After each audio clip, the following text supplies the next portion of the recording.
Noong November 30, 2019, hinamon ni Janriel Casimero ang South African na si Zolani Tete para sa World Boxing Organization o WBO World Bantamweight Championship.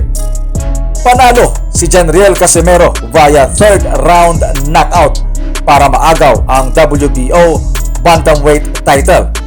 Ito ang pinakamalaking laban ni Casimero sa kanyang boxing career at naging 3-division world champion.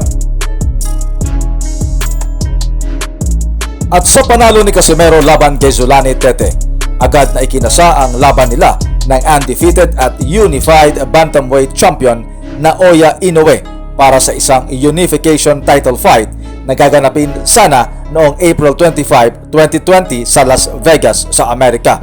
Ngunit sa kasagsagan ng pandemya ng COVID-19 ay kinansela ang kanilang laban. Nagkaroon ng ikalawang pagkakataon na magtapat sana ang landas ni Casimero at Inoue nang inanunsyo ni Bob Arum ang September 2020 na fight date. Ngunit sa maraming mga naging dahilan ng kampo ni Inoue ay hindi natuloy ang showdown ni Cuadro Alas at ng Japanese Monster. At dahil hindi na nga natuloy ang laban ni Casimero at Inoue, dito ay hinarap na muna ni Janriel Casimero ang undefeated na challenger na galing sa bansang Ghana, si Doak Maika. Panalo si Casimero third round knockout para matagumpay na maidepensa ang kanyang WBO Bantamweight title sa kanyang first title defense. At dito na umusbong ang balita na magkakaroon ng All Pinoy Championship fight, ang unification title fight sa pagitan ni Nonito Donaire na nooy World Boxing Council o WBC Bantamweight Champion at title holder Janriel Casimero ng WBO. Ang laban nila ay magaganap sana noong August 14, 2021. Subalit biglang naudlot ang kanilang paghaharap nang sinabi ng kampo ni Nonito Donaire na ayaw na nito na lumaban kay Casimero dahil sa isyu noon ng drug testing o anti-doping test. Ngunit hindi lang pala iyon ang naging isyu dahil nagkaroon din ng matinding batuhan ng mga akusasyon ang nooy manager ni Casimero na si Sean Gibbons at mismong asawa ni Nonito Donaire na tumatayo din na kanyang manager na si Rachel Donaire. At dahil dyan, isang malaking laban na naman ulit ang napornada para kay Janriel Casimero. Kaya sa halip na si Nonito Donaire ay humalili ang dating two-time Olympic gold medalist at former world champion Guillermo Rigundo ng Cuba. Nagkaharap ang dalawa noong August 14, 2021. Panalo si Cuadro Alas via split decision. Pagkatapos ng kanyang panalo kay Guillermo Rigundo, inatasan ng World Boxing Organization o WBO si Casimero na harapin naman ang former world title holder na si Paul Butler para sa kanyang third title defense ng WBO belt.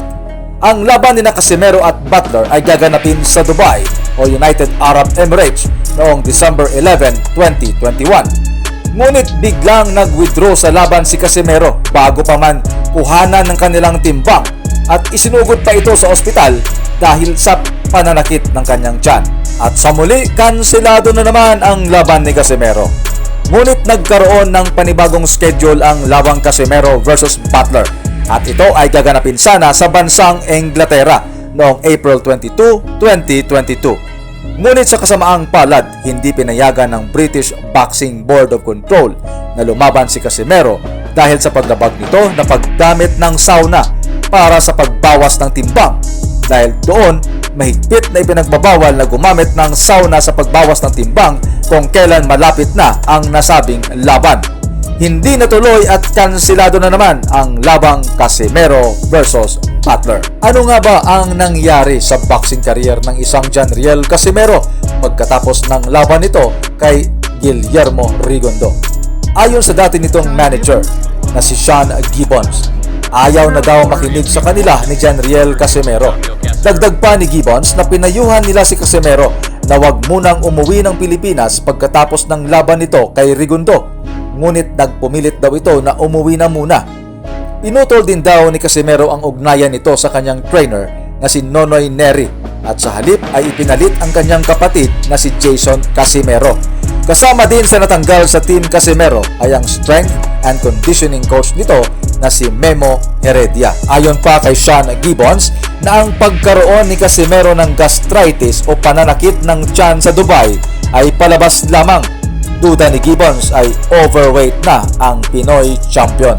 At magmula noong August 2021 hanggang sa kasalukuyan, 4 na beses lang lumaban si Casimero at lahat yan sa mga hindi gaanong kilala na boksingero. Tumatanda na si Janriel Casimero na sa ngayon ay 36 years old na.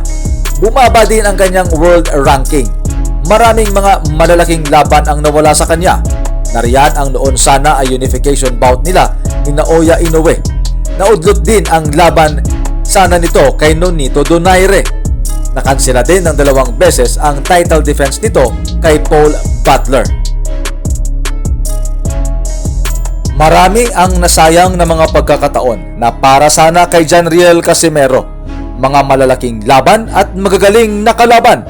Mga karangalan na sana'y kaya pa niyang ibigay sa ating bansa at mga kababayan. Kung meron man na makakatalo kay Naoya Inoue, yan ay walang iba kundi si Janriel Casimero.